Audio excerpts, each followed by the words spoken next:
Hello मेरे educators, कैसे हैं आप लोग। मैं रॉकी भारद्वाज आप सभी का स्वागत करता हूं मेरे यूट्यूब चैनल में जिसका नाम है ट्रू एजुकेटर। स्टूडेंट्स, पिछली क्लास में हम लोगों ने इवैल्यूएशन मूल्यांकन के बारे में जाना था। आज का हमारा नया टॉपिक है difference between measurement, assessment and evaluation. मतलब मापन, आकलन और मूल्यांकन के बीच में अंतर। बच्चों, ये क्वेश्चन जो है हमेशा बीएड फाइनल ईयर के एग्जाम में पूछ लिया जाता है, इसलिए इस टॉपिक को मैंने आज के क्लास में रखा है कि तीनों चीज एक बार में आपका कवर हो जाए। तो चलिए इसको स्टार्ट करते हैं। तो पहला चीज जो है हमारा मेजरमेंट। ठीक है, मेजरमेंट में स्टूडेंट्स क्या कह रहा है, मेजरमेंट मात्रात्मक होता है। मात्रात्मक मतलब क्वांटिटेटिव होता है। क्वांटिटेटिव मतलब जिसमें क्वांटिटी रहेगा, नंबर रहेगा। जैसे मैंने बताया था कि जिसमें नंबर्स का बोध होगा उसको क्या कहेंगे, मेजरमेंट कहेंगे।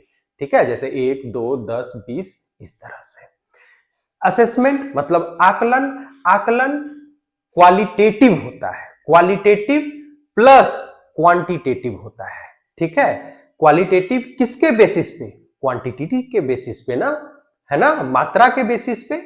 कैसे, तो जैसे कि एक बच्चा है, स्टूडेंट है, उसने 10 में 8 नंबर लाया, इसका मतलब है कि मैं उसे क्या कहा कि उसे 80% का ज्ञान है, मतलब वो एक अच्छा स्टूडेंट है।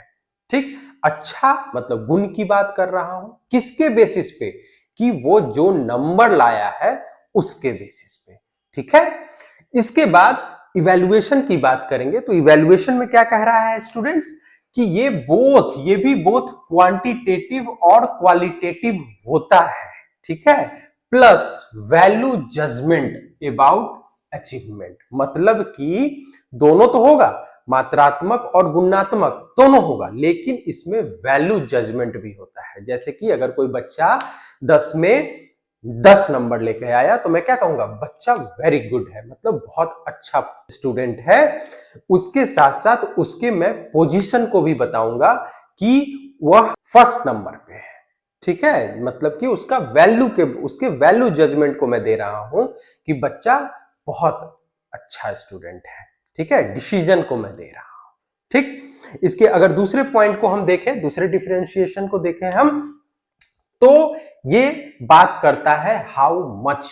जो मैंने क्लास में बताया था, हाउ मच कहने का मतलब है कि क्वांटिटी का बात कर रहा है। कितना, 1 लीटर, 2 लीटर, 5 ग्राम, 2 ग्राम, 3 ग्राम, इस तरह से।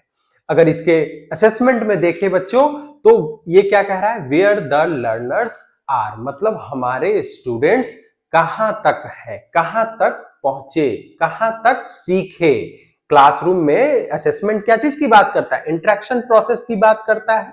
ठीक है, मतलब कि बातचीत की प्रक्रिया की बात करता है। तो प्रक्रिया मतलब अगर मैं बच्चों को पढ़ा रहा हूं तो उसका मैं देखूंगा कि हाँ ये कहां तक सीख पाया है। अगर इस मैंने कोई एग्जाम लिया, 10 नंबर का एग्जाम लिया, वो 5 नंबर का बनाया, 5 नंबर का नहीं बनाया, इट मीन्स कि जो वो 5 नंबर का नहीं बनाया है, तो कहने का मतलब है वो 5 नंबर का जानकारी उसको देना अभी बाकी है। समझ में आया। अगर मैं इसके इवैल्यूएशन में देखूं तो ये क्या कह रहा है, हाउ गुड, मतलब कि ये जजमेंट दे रहा है, एंड प्रोसेस को बता रहा है कि वह कितना अच्छा स्टूडेंट है। मतलब 10 में 10 नंबर ले आया वो, मतलब कि वो बहुत अच्छा स्टूडेंट है, गुड स्टूडेंट। ठीक, अगर इसके तीसरे पॉइंट को देखें स्टूडेंट्स, तो कह रहा है ये कंटेंट ओरिएंटेड होता है, मतलब किसी विषय वस्तु पे आधारित होता है। मेजरमेंट क्या चीज पे आधारित होता है, किसी एक विषय वस्तु पे, जैसे कि 1 लीटर, 2 लीटर, 5 ग्राम, 10 ग्राम। ठीक है, इस तरह से ये प्रोसेस ओरिएंटेड होता है, मतलब प्रक्रिया आधारित होता है। जैसे कि किसी प्रोसेस को बताता है। प्रक्रिया मतलब कि कहने का मतलब है कि अगर हम कोई कार्य करने गए हैं तो वो कार्य अभी चल रहा है, तो मतलब वह प्रोसेस में है वो कार्य। ठीक है, तो असेसमेंट हमेशा प्रोसेस की बात करेगा और इवैल्यूएशन प्रोडक्ट की बात करेगा, मतलब कि जो कार्य हम कर रहे थे वह कार्य कंप्लीट हो गया है, इसका मतलब ये है कि यह रिजल्ट को बताता है। इसको बच्चे एक और एग्जांपल से अगर मैं समझाऊं कि अगर मुझे पनीर बनाना है, पनीर का सब्जी बनाना है, सभी को फेवरेट होगा, तो मैंने मेजरमेंट उसका क्या करूंगा, मुझे 250 ग्राम पनीर बनाना है, ठीक है। तो 250 ग्राम मैंने लिया, तो 250 ग्राम क्या है, क्वांटिटी है, ठीक है, क्वांटिटी का बात कर रहा है, कितना क्वांटिटी कितना है, तो 250 ग्राम। अब उसको बनाना है, तो बनाऊंगा कैसे, उसका कुछ प्रोसेस होगा कि नहीं होगा, जैसे चूल्हा लाऊंगा, गैस जलाऊंगा, जो भी है, मसाला डालूंगा, तेल डालूंगा, जो भी है, तो बनेगा, एक प्रक्रिया के अनुसार वह सब्जी बनेगी। और जब वह सब्जी बन जाएगी तब मैं डिसीजन दूंगा। कब डिसीजन दूंगा, जब मैं खाऊंगा, अच्छा लगेगा तो है वेरी गुड, बहुत अच्छी सब्जी बनी है, अगर अच्छा नहीं लगा तो क्या कहूंगा, अच्छी सब्जी नहीं बनी है, ठीक है। इसके नेक्स्ट पॉइंट को हम देखते हैं स्टूडेंट्स, कि ये क्या कह रहा है कि यह information only collect information in terms of numbers. मतलब कहने का मतलब कि इंफॉर्मेशन को कोई कलेक्ट करता है, मतलब जानकारी को कोई कलेक्ट करता है, एकत्र करता है, किसके बेसिस पे, नंबर के बेसिस पे, ठीक है। मतलब जानकारी को एकत्र करता है किसके आधार पे, नंबर के आधार पे, ठीक। असेसमेंट में क्या कह रहा है स्टूडेंट्स, कि वह असेसमेंट में उस जानकारी का क्या करता है, यूज करता है, उपयोग करता है, ठीक।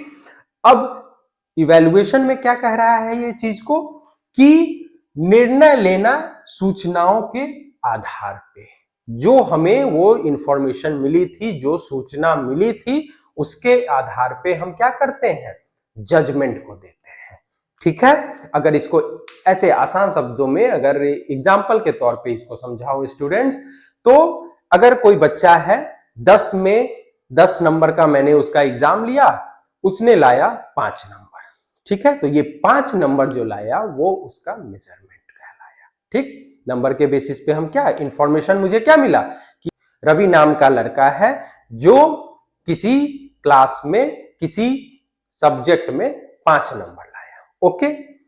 अब असेसमेंट क्या कहलाएगा, कि उन सूचनाओं को क्या करेंगे, यूज करेंगे, ठीक है।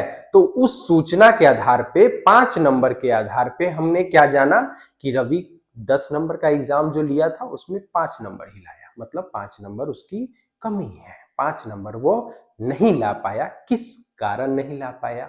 अब क्या करेंगे, डायग्नोसिस करेंगे, मतलब प्रोसेस करेंगे, उससे बातचीत करेंगे, क्या दिक्कत है, कैसे उसका नंबर बढ़ाया जाएगा, ठीक है। तो ये हो गया असेसमेंट की बात करेगा। और इवैल्यूएशन क्या कहेगा, कि निर्णय लेगा कि वो 5 नंबर लाया, इसका मतलब क्या है, कि उसको 50% का जानकारी इस सब्जेक्ट में हुआ है, ठीक है, इस कंटेंट इस टॉपिक पे 50% की जानकारी उसे हुई है। समझ में आया स्टूडेंट। तो स्टूडेंट कुछ और अंतर है जो आकलन और मूल्यांकन के बीच में है, उनको देख लेते हैं। तो आकलन किसकी बात करता है, डायग्नोस्टिक इन नेचर, मतलब कि इसकी प्रकृति, आकलन की प्रकृति क्या होती है, डायग्नोस्टिक होती है, मतलब कि निदानात्मक होती है, निदान करने की प्रकृति होती है। निदान करने की प्रकृति का मतलब यह है कि कोई प्रॉब्लम है किसी स्टूडेंट्स को, तो उसको हम क्या, रिमीडियल क्लास देके, एक्स्ट्रा क्लास देके उस प्रॉब्लम के सॉल्यूशन को ढूंढेंगे, ठीक है। और वहीं इवैल्यूएशन में अगर देखें तो ये क्या है, जजमेंटल इन नेचर है, मतलब ये निर्णय लेने की प्रकृति है। इसमें क्या होगा कि हम डायरेक्ट निर्णय लेंगे। आकलन में हम क्या करेंगे, कि हम उस प्रॉब्लम को सॉल्व करेंगे, और सॉल्व करने के बाद जो हम जजमेंट लेंगे वो किस में आएगा, इवैल्यूएशन में आएगा, ठीक है। नेक्स्ट पॉइंट को देखते हैं स्टूडेंट्स।